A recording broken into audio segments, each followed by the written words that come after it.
All these guys certified. I'm in Houston with my kind. You got walk, you know I want it. Sip every line till I'm fried. Having back-to-back shows. So many racks on me right now. Still fuck with them basic hoes. Matter of fact, I'm with one on right now. Hey Jack, how are you today? Hey guys, Welcome on. Appreciate how you you coming doing? on. How's it going? Good, It's how's it going going? great. How are Good. you? Yeah, I'm doing well. Yeah, no complaints. No Thank you complaints. for coming on the show with Yeah, us. It's an honor to have you on and we really everything. appreciate it. Where are you guys based? We're based out of Savannah, Georgia. Okay. Yeah, I can hear the accent a little bit, so I guess we both got Yeah, accents. just a little bit. Yeah, yeah. So our first question here that we always like to ask everyone is, what really got you into racing? So my dad used to race. So pretty much my whole life I've either been at a racetrack or in the garage working with him or something. I've just very been immersed in motorsports and cars like my entire life. Like one of the earliest pictures of me is like at a racetrack doing a goofy face when my dad was racing. So he used to do like the British equivalent to sprint car racing. Oh Okay. wow. And then he's done some, open wheeled stuff, motorbike, sprint car racing. Like pretty much if it's got an engine, like he wants to do it. And then my uncle was a long circuit go-karter, so like a 250cc, um, long go-kart around the sort of same tracks that we race at. Okay. And actually, he was British champion like quite recently, and then his team that he now started and runs were British champions last year. So Cool. Oh kind wow, of that's really That's cool. really impressive. from a motorsport family, not a motorsport family you might have heard of a lot, but from one that's got good racing stock anyway. Right. Jack, we look back at your career, you spent so much of your time was spent in Europe before you came to America. During that time, you competed against a lot of really big names that have gone on to have a lot of success now, like Kevin Magnussen with BMW now, and Daniel Kvyat and Carlos Sainz. Did you see as everyone were y'all all vying for an F1 seat, or did y'all see the possibility of coming over to do IndyCar or maybe the sports cars around the world? I mean, kind of yes to all of that, really. I think something you'll hear a lot of people say is that they wanted to just be a professional driver. And what I mean by that is someone who gets paid as their job to be a driver. So me and Kevin were teammates in 2011 during Formula 3. It was my rookie season. It was his sophomore season, I guess. He was wicked fast, man. Like he watched Kevin some days in the car, and it was mightily impressive. And in my rookie season, Felipe Nasr, Penske Porsche Oh yeah. Right. driver, he won the championship, and I still put him in the top three teammates that I ever had. And then good friends with Danny, saw him down at Daytona earlier this year. And I mean, actually, Carlos is probably one of the guys that I raced with the most in my junior open wheel career in the UK or across Europe. We raced together in 2010, 12, 13, and actually, not that he'd be too thrilled about this, but we actually beat him all three of those years. And Oh then wow. which makes me feel good that, if the right opportunity had come up to go to Formula One, certainly I felt like we could have been competitive. And there's so many different dynamics to make that step. It's, timing, funding, political clout, plus others. That I don't know, like we probably didn't have enough of those pieces of that puzzle to really be able to push that through. And then the main reason we came to America really was at the end of 2013. Connor Daly was a teammate of mine in Europe that year.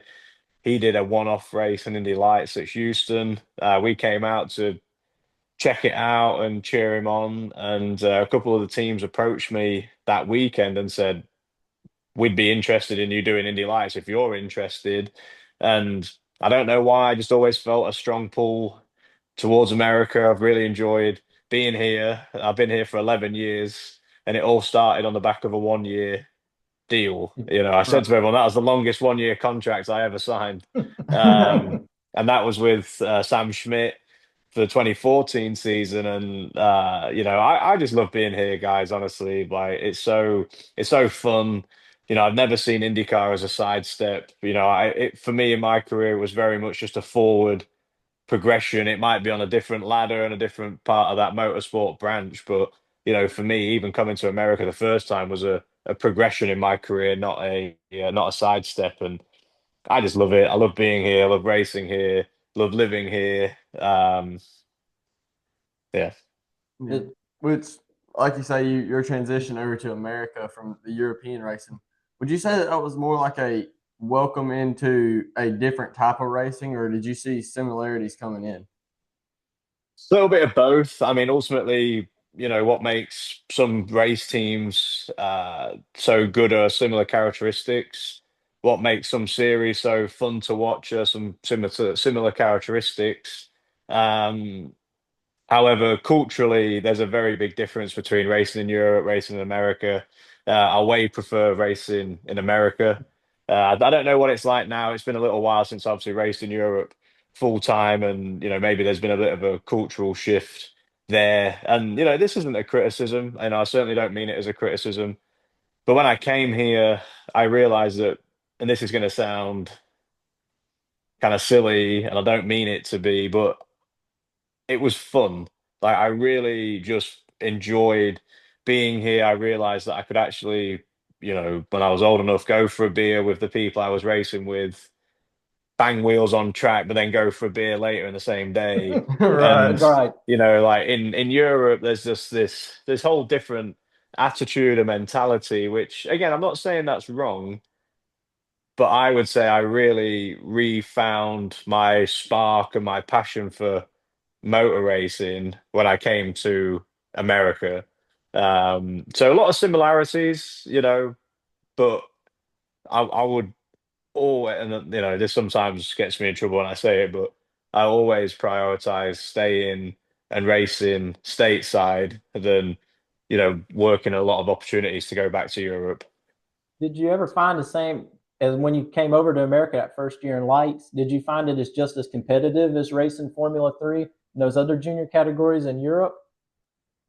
I think when I did lights, I mean, realistically, when I did Formula Three, there was a lot of really good teams, a lot of really good drivers, and I thought at the time that probably the top 10 was a bit more competitive in Europe. Realistically, well, I will counter with that. I think that the top five was the same, and if you had a bad day in Indy Lights here, you'd still, could be fourth, fifth.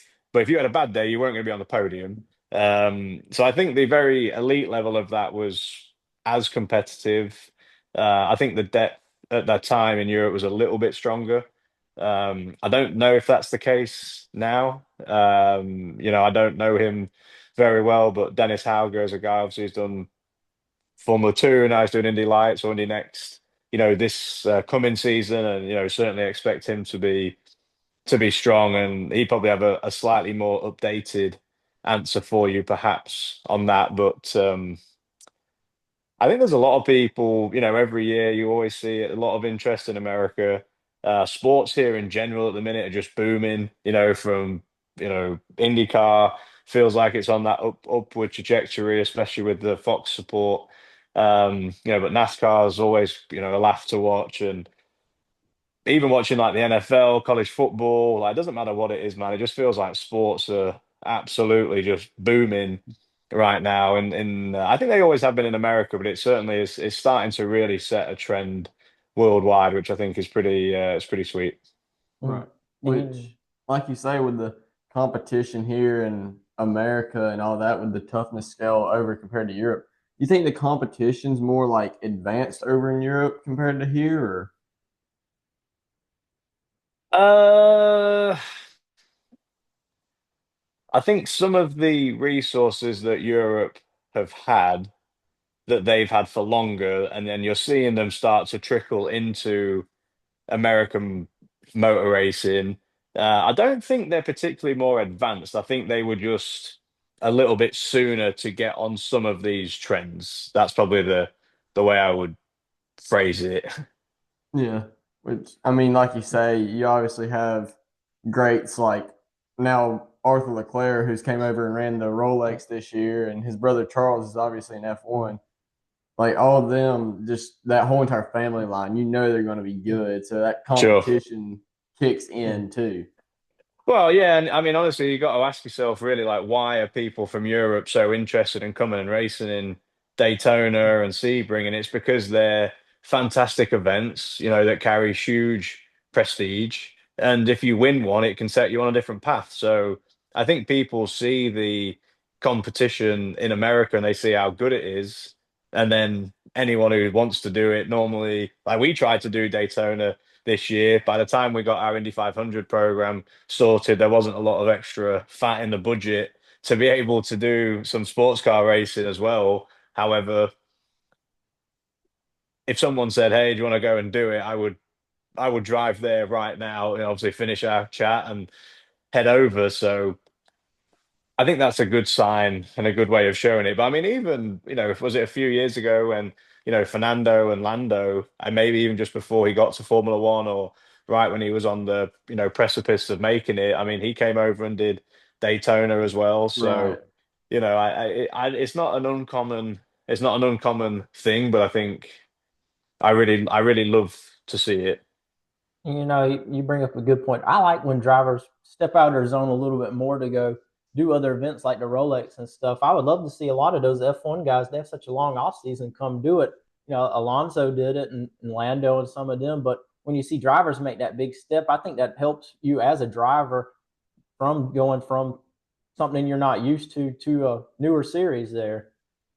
Yeah, I would agree with that. I think, to be honest, the two people that, when I think about who are pretty versatile right now, and they just jump into anything and just drive. He's a good buddy of mine, so perhaps I'm a little bit just more aware of what he's doing than someone else. And I'm not saying it's only these two, but again, Connor Daly, pretty much if there's an opportunity to drive, he's always up for it. And you saw it last year a lot, Kyle Larson, Right. like, I know that I'm not saying that I think he would beat Verstappen or is a better driver than Verstappen or any of the top F1 guys, but across racing on a road circuit and then an oval, dirt oval, sprint car, NASCAR, IndyCar. I mean, I don't know. This guy he just gets on and does it, and he's obviously always competitive. And if he's not competitive, he's a smart guy and ends up figuring it out. So I would agree with you. Certainly, I would love to do more different types of racing if budget wasn't an issue or constraint on it. So who knows? Maybe this year I'll try and venture into a few more. Right. Which, speaking of those plans, just then with the Indy 500 and everything, what are some more plans that you're kind of looking into for later on in the season after Indy? Oof. To be honest, I'm not sure. I mean, that's just a real truthful answer. It kind of depends. I mean, right now the mentality is be ready. So Right. obviously we've got the 500 as our anchor point. That dictates my week. Every training session, spending a lot of time at the minute with Ryan Reinbold, just trying to be prepared as possible. We're not spending a ton of time on track, so the more time we spend with each other just to get used to each other, the better. What happens after Indy, we'll just kind of wait and see. That's a little bit out of my control as it stands today, because obviously all the seats in IndyCar this year were full-time seats, where Right. in previous years they've been, I being one of them, have been partial seasons, and at least it's always felt like there's some scope Mhm. to do a little bit more. We'll wait and see. Obviously, I don't wish anything negative on someone. That's happened a lot recently where people have had to miss races. Again, also me being one of them. Needed someone to fill in and whatnot. And yeah, I just the attitude has just been be ready. You never know what's obviously no pun intended around the corner. Right. So the more the and I've stayed up way up to date with training. I feel in great shape at the minute, and obviously that was all to be ready for the 500. But then you don't know ever what's around the around the bend, as they say. So just ready to go if something pops up, if it makes sense, and yeah.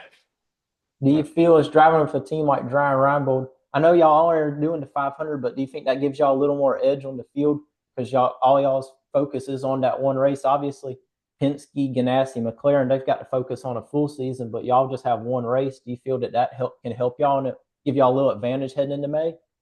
I think it gives you an advantage in some areas. I think it's a little bit of a disadvantage in others. Why is it an advantage? We have a single focus. Everything that we do revolves around the 500. No energy spent on other projects, no time resources or anything like that. It all goes into Indy, where obviously the other teams are getting ready for St. Petersburg now and whatnot.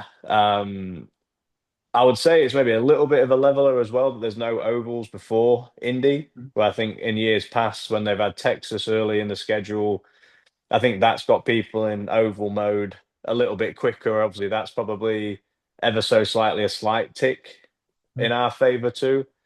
What I will say, where I think the disadvantage comes, is just familiarity. For the to the team, for me, although they're an absolute staple at the speedway and across the month of May, no doubt everybody, as you would expect, you got cobwebs to shake off, me included. Um, so I hope that we naturally just gel together and we get going in a really positive and nice way. So I could make an argument that it's a little bit of an advantage in some areas and a little bit of a disadvantage in others. If you ask him why we chose Dryer or why we wanted to be there, for this season, for the budget that we had available through our partners at Invest and their partners that have allowed this to happen, was we actually we preferred and we wanted a 500 program with a single focus, to go with a team that was all in on the race, the biggest race, the one that can change your life. And, that's what we wanted. We did have a conversation with another team about, essentially a partial season. And in the end, we chose to take the Dry and Reinbold seat and at least push that as much as we could. So I was very happy when that deal came together. Dennis has been great to work with. Chase has been great. Brett's been great, and all the guys and girls at the team, have obviously been, really, really fun. So at least for how the last few years have gone, how I see this year, hopefully shaping up, and the budget that we had access to, I think a single Indy 500 effort, max attack is the right one for us. Right. Which, like you say, with the Indy 500, and this is our final question for you. We don't want to hold you up too long, but what would you say your expectations for Indy 500 is this year and the whole entire month of May? To be competitive, that I mean, like we just kind of that's like a nice follow on, really. We only have that one race to think about. So the danger is that we pick the wrong philosophy and it takes us down the garden path in a negative way. However, Dryer have shown recently that they've found something that is working different this year with the hybrid system that wasn't there last year. However, I think the some of the people that they've hired are bringing experience with that, which is great. Um, Man, it's so hard to say like what is a successful month of May? Like a successful month of May is winning the race. Right. Yeah, Like that would absolutely. Yeah, be that would be that'd be the awesome. greatest one. So then why not go there with that hope? That you can Like, win it. yeah, well, right, because if you don't even have the hope that you can win it, then you definitely are doing the wrong thing. But I mean, if I was being totally realistic and just speaking with the head, not the heart, I think if we were able to run top 10, I would say that's a really, really solid general day, and therefore very solid month. I thought that Dryer last year had the opportunity to do that. Um, obviously there's a lot of different dynamics at play with a race like the Right. Indy 500, and you got to finish it no matter what. And we'll hope for more than that, but at least to be competitive, to be in the mix, and to give a good account of ourselves. That's my minimum expectation, and my maximum hope is that we're pouring milk over each other at the end of the day. Right. Which, Jack, we want to thank you for hopping on with us and being a part of Absolutely. the show. And it's really a huge honor to have you. Absolutely. Yeah, happy Someone of to, your caliber. guys. Yeah, no, I'm happy to do it. I told Hadley the other day that I was, really happy to do it, especially when people want to chat. You never feel like you want people to be obligated to do it or anything like that. And Right. if people are into it, and they've got a nice either project or group of people that are like-minded and are genuinely interested, like I would keep chatting. That's just kind of my personality. So thank you guys for having Absolutely. me on. Yeah, absolutely. And we'd love to talk with you again after the 500 and maybe have a nice Borg Warner and behind you. That'd be pretty nice, right? Yeah, that's well, let's do it. Let's talk both of those things into existence. Yeah, Yes, sir. That's sounds right. great. Awesome. All right, guys. Well, thank you so much. Yes. Yeah, Thank you, thank Jack. you. We appreciate it. Yeah, anytime. See you, lads. Thank you. See ya. Cheers.